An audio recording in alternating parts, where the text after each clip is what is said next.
the Boston's top grossing boss who can sell a house in 39 days or less on average. It's Collin Bray. Collin. Hello. How are you, my man? I'm wonderful. Success. Success. Okay, let's let your connection. Where are you right now? I am in my office in Boston where it's 28 degrees. Where it's 28 degrees? Oh, Yeah. I'm so sorry. Let me just, oh, that's where I am. It's a beautiful day in the neighborhood over here. Collin, you're also a best-selling author of This Baby Broker. Best-selling for friends and family, and I'm thrilled that you have a copy. I'm thrilled you sent us a copy. I'm going to give this to my goddaughter, Gael, and I'm so glad that you helped them find a house in this book. Success. Not without Can people order this on Amazon? So not yet, but if you send me a message, I will send it to you for free. I'll just ask that they make a contribution to Easter Seals, which is a nonprofit, supports children and adults with disabilities. We're doing a fundraiser for them, so if you buy a book, you'll be making a contribution to them, and I'll send it to you for free. Oh my God, Collin, you seem like the sweetest guy, and that may be why you can sell a house in 39 days or less, it says on your website. Tell us, what is your secrets for selling so quickly in Boston? Well, look, some things take time, and every seller situation is a little different and a little bit unique, but each property is special. So Boston is really unique because there are 23 neighborhoods, and each neighborhood has like a little special sauce. So, for example, I specialize in the Back Bay. Back Bay has this incredible like European boulevard-like feel. It's got the Rodeo Drive of Boston called Newbury Street, and it has a lot of unique lifestyle features. So when you can identify what's special about a neighborhood, you can also probably identify what's special about a property. And when you can do that, I think you can create unique marketing and try to sell what its features are, and hopefully it sells fast. And what is selling more right now? Is it condos because they're scarce, or is it brownstones? So it's interesting. Boston has many buildings that are over 100 years old. And a lot of those brownstones, there are 2, 3, 10 condominiums. In any given year in Boston, specifically Back Bay, there are 10 to 15 brownstone sales. That's it. And there are 300 plus condominium sales. So we are in a condo market. I love that. Have you heard of this condo project called LaGrange, which is down LaGrange? I have heard of it, yes. And it's downtown, kind of near Boston Common. Well, Bostonians pronounce it LaGrange. Oh, LaGrange. LaGrange. It's not French? Might be. Well, let's hop over to one of your listings, which is this beautiful brownstone, and you're going to take us inside, and we're going to have the audience guess the price, even though they don't know the Boston market. What do you think that the price per square footage typically is in Boston? Are we waiting for feedback? No, you're supposed to tell us what the price per square footage is. We're going to look at 53 Dwight Street, your Century 21. It's in Boston. It's in Boston, 3 bedrooms, 4 bathrooms, and you're going to take us inside. Yes, brand new construction about 7 years ago. So you took this historic 100-year-old brownstone and you put it back into modern condition. So new everything. For a product like this, it's north of $1,000 a square foot. So we were asking about $1,100 per square foot and change.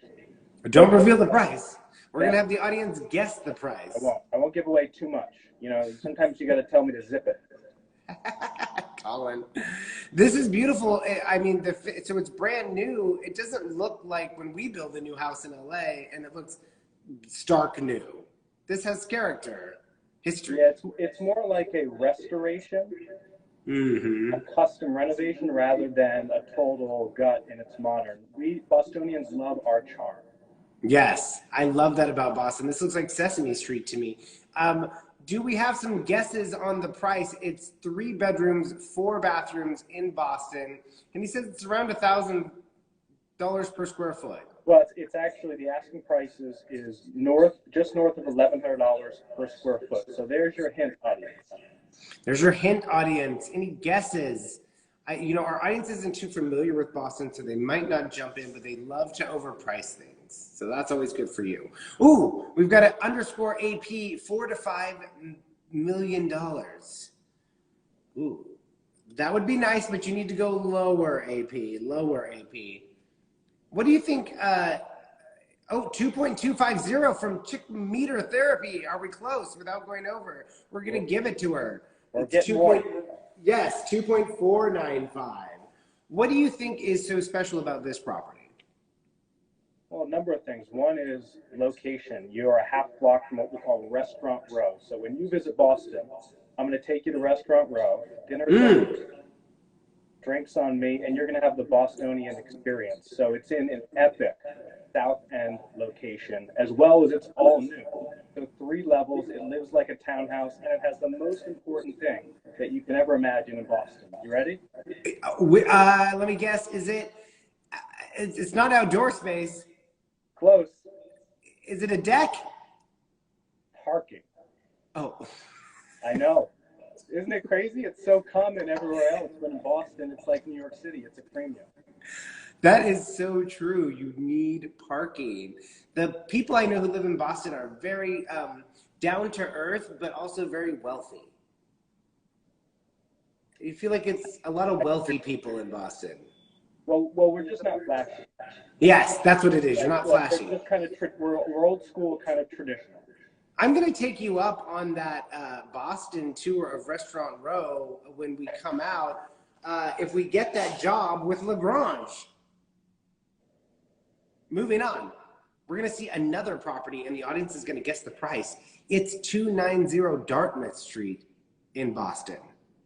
Tell us what the difference is. This is a commercial property. So it's actually in a very residential commercial neighborhood. This is the Raleigh Nishu Gallery.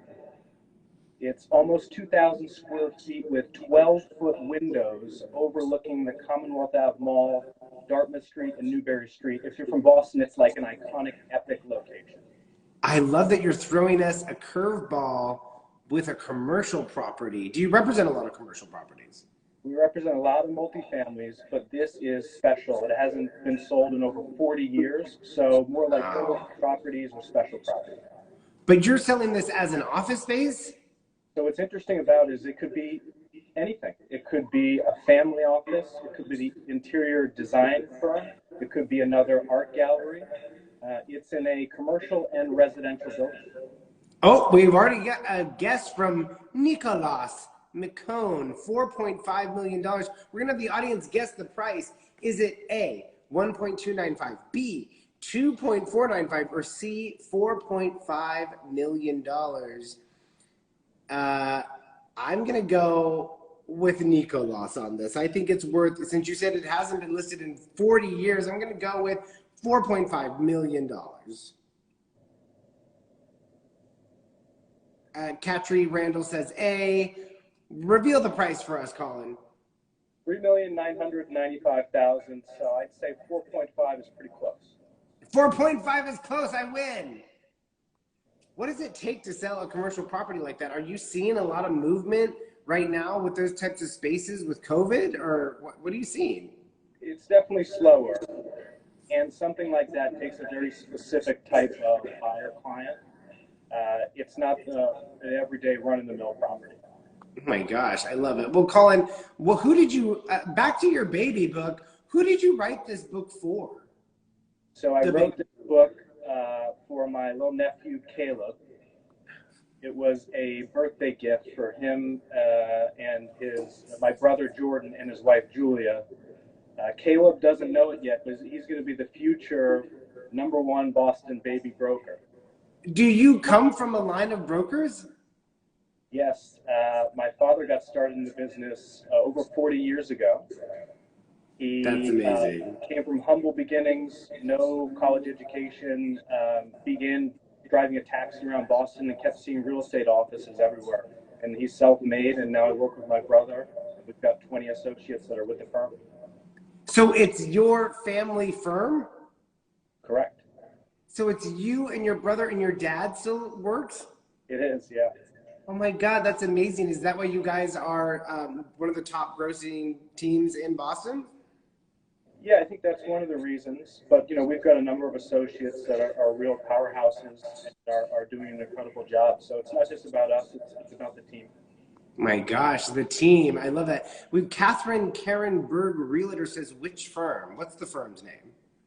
Our firm is Century 21 Cityside, and we're located in Back Bay of Boston.